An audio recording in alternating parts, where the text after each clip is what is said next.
وزیر اعلیٰ سندھ سید مراد علی شاہ دادو میں سیلاب متاثرین کے زیر تعمیر گھروں کا معائنہ کرنے پہنچ گئے۔ وزیر اعلیٰ سندھ سید مراد علی شاہ نے دین محمد کوسو گوٹ تعلقہ مہر میں زیر تعمیر 150 گھر دیکھے۔ وزیر اعلیٰ سندھ کی دادو آمد پر جی اے بھٹو اور جی اے بلاول بھٹو کے نعروں سے ان کا استقبال کیا گیا۔ وزیر اعلیٰ سندھ مختلف گھروں میں گئے اور مکینوں سے ملاقات کی۔ ایک خاتون نے وزیر اعلیٰ سندھ کو گھر بنا کر دینے کی خوشی میں ہار پہنایا۔ خاتون نے چیئرمین بلاول بھٹو اور وزیر اعلیٰ سندھ کے لیے دعائیں کی۔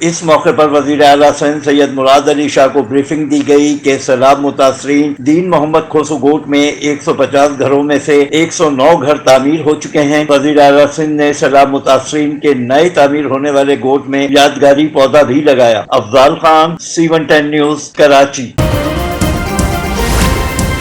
C110 نیوز، خبر کی اصل خبر۔